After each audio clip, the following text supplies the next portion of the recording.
Os engenheiros da Tesla Motor abandonaram os motores de indução convencionalmente utilizados e bem comprovados e os substituíram por um novo tipo de motor, o IPM Syn-RM.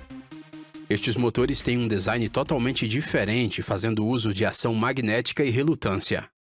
A grande novidade é que a Tesla Motors começou a substituir os motores de indução em seu Model S por esses novos motores também. Como funcionam esses motores? O que há de tão especial no IPM Syn-RM? Vamos explorar.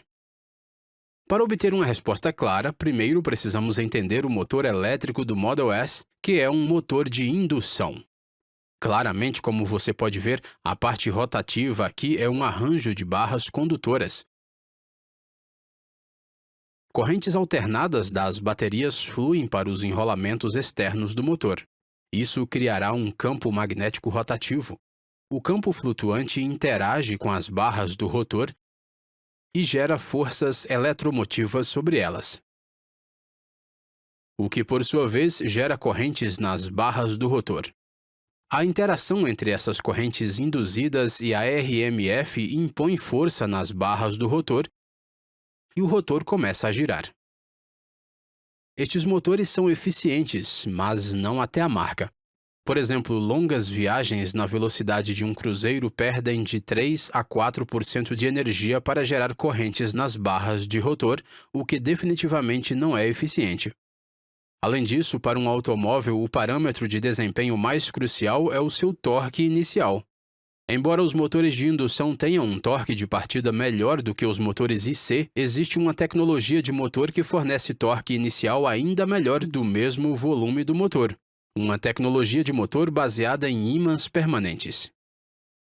Os motores PM trabalham com base na atração entre dois campos magnéticos.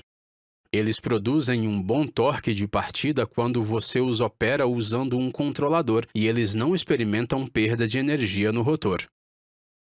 Um rotor de ímã permanente eficiente pode ser feito colocando ímãs permanentes em torno de um cilindro de ferro sólido. Então, por que não substituir o rotor tipo gaiola de esquilo por um ímã permanente? Estes 4 ímãs permanentes produzem um campo magnético combinado. A forma deste campo combinado é bastante importante para uma análise mais aprofundada. Com um pouco de intuição, o campo magnético combinado desses 4 ímãs pode ser plotado, como mostrado. Agora precisamos analisar a interação entre a RMF e o campo magnético combinado. Analisar a interação de força entre dois campos magnéticos é simples. Basta observar como os polos sul e norte interagem entre si.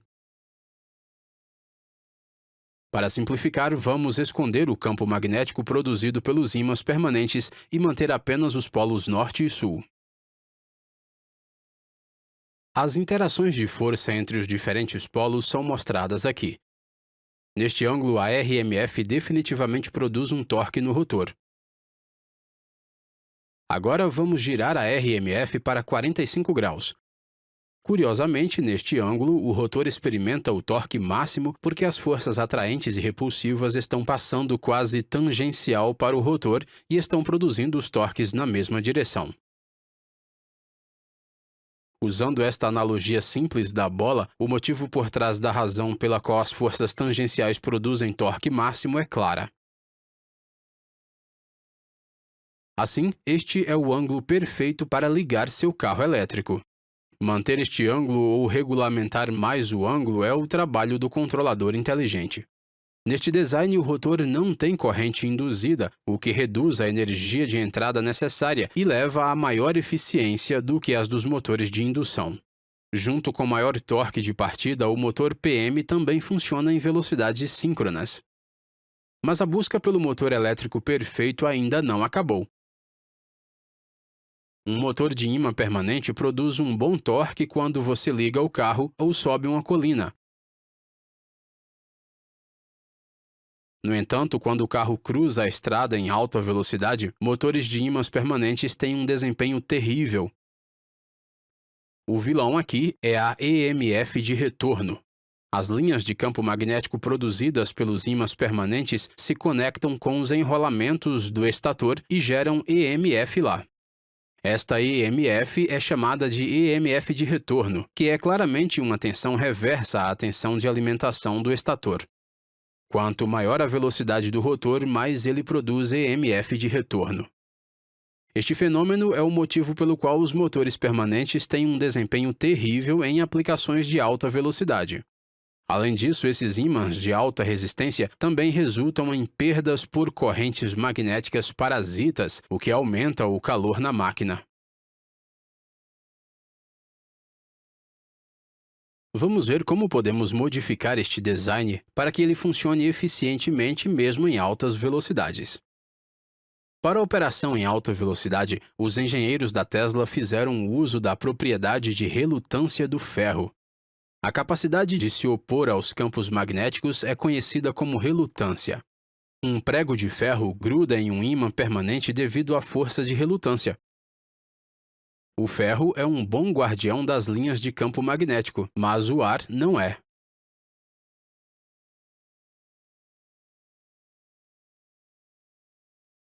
Um fenômeno interessante pode ser observado quando as ranhuras são cortadas no ferro. Nesta posição de rotor, o rotor está em um estado de alta relutância. No entanto, se o rotor for virado por 45 graus, ele enfrentará uma relutância muito baixa. O rotor sempre tem uma tendência a atingir um estado de baixa relutância. Portanto, se o campo magnético girar, o rotor irá girar junto com ele para que o rotor possa estar sempre em um estado de baixa relutância. A velocidade de rotação do rotor será a mesma da velocidade RMF. O torque produzido por este fenômeno é conhecido como torque de relutância, e tais motores são chamados de motores de relutância síncronos.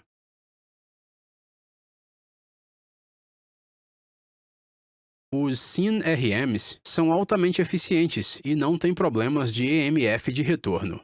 Em suma, motores de ímãs permanentes são bons em baixas velocidades e SYN-RMs são muito bons para operações de alta velocidade.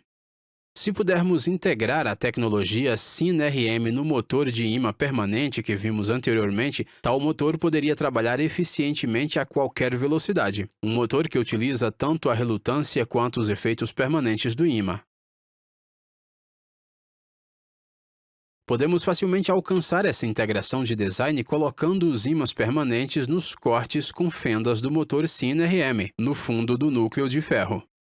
Essa colocação reduz ainda mais o efeito dos ímãs sobre o enrolamento do estator e, portanto, reduz a EMF de retorno.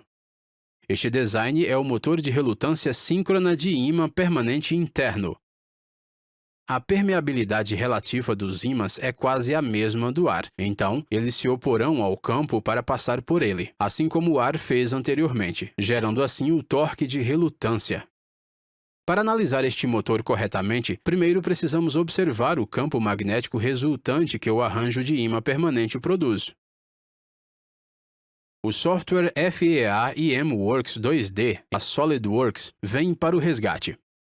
O campo magnético resultante produzido por este arranjo será como mostrado. Se esses ímãs fossem colocados distantes, cada ímã criaria seu próprio campo magnético como mostrado na imagem à esquerda. Usando este campo resultante, vamos fazer a análise mais aprofundada. O interessante sobre este design é que as partes permanentes do ímã e relutância deste motor têm um comportamento totalmente diferente em relação à posição da RMF. Vamos analisá-los separadamente. Do nosso mais recente design IPM SYN-RM, remova o núcleo de ferro e mantenha apenas os ímãs permanentes. Nesta posição RMF, os ímãs permanentes não experimentarão torque, pois não há componente tangencial para essas quatro forças, e o torque que as forças restantes produzem se cancelam. Se a RMF for girada em 45 graus, um torque age sobre os ímãs no sentido horário devido ao efeito da RMF. Neste ângulo, temos o torque máximo de ímãs permanentes. Vamos ver o que acontece quando transformamos em mais 45 graus. O torque que o rotor produz vai a zero novamente, nos permitindo obter a curva de torque do ímã permanente. A parte de ferro do rotor tem um efeito oposto na mesma técnica. Vamos analisá-lo. No ângulo inicial, a produção de torque será zero porque é um caso perfeitamente desalinhado e simétrico. Quando compensarmos ligeiramente a RMF no sentido horário, o rotor experimentará um torque negativo e máximo. À medida que a RMF atinge 45 graus, o torque se torna zero novamente, uma vez que este é um caso perfeitamente simétrico novamente. À medida que giramos ainda mais a RMF, o torque de relutância produzido será positivo. Agora vamos analisar o motor do Tesla Model 3 ou o enfeite magnético e relutância combinados juntos no motor. Está claro no gráfico de torque total que se o ângulo RMF estiver em torno de 50 graus, obteremos torque máximo do motor. Assim, garantiram que quando você ligar o carro, o ângulo RMF estará em torno de 50 graus, o que garantirá a produção máxima de torque. Sabemos que à medida que a velocidade do motor aumenta, os ímãs permanentes produzem uma EMF de retorno nas bobinas do estator. Para superar esse problema, a Tesla projetou uma solução bastante simples para girar em altas velocidades. Eles alinharam a RMF em frente ao campo magnético permanente. Como você pode ver, a RMF enfraquece ou quase cancela o campo de ímã permanente. Desta forma, mesmo em altas velocidades, tais motores não produzirão muita EMF de retorno. Obviamente, nesta fase, a produção de torque virá principalmente do efeito de relutância. O modelo 3 usa um design de 6 polos, que não é diferente de um design de 4 polos, além de obter torque mais alto. A Tesla Motors não é a primeira empresa a lançar um motor tão inovador. O Toyota Prius, um carro elétrico híbrido, usa tecnologia de motor IPM Syn-RM semelhante. Uma para o automobilismo do carro e outra para gerar eletricidade. Uma diferença interessante entre o modelo 3 e Prius está nos ímãs. Os motores Prius usam ímãs sólidos, enquanto cada ímã nos motores modelo 3 é segmentado em 4 partes. Essa segmentação reduz as correntes de rede nos ímãs, impedindo-as de superaquecimento, o que por sua vez os salva da desmagnetização e executa a refrigeração do motor. A versão 2019 dos carros modelo S tem IPM Syn-RM montada na roda dianteira. O motor IPM Syn-RM tem eficiência de até 96% em comparação com a eficiência do motor de indução tradicional de até 94%. O resfriamento efetivo do rotor de um motor de indução é um grande desafio. Esta questão não está presente para IPM Syn-RMs. Com a vantagem adicional da relutância, esses motores têm valores de torque mais elevados do que os motores de indução. Os IPM Syn-RMs definitivamente estabeleceram novos padrões no mundo EV.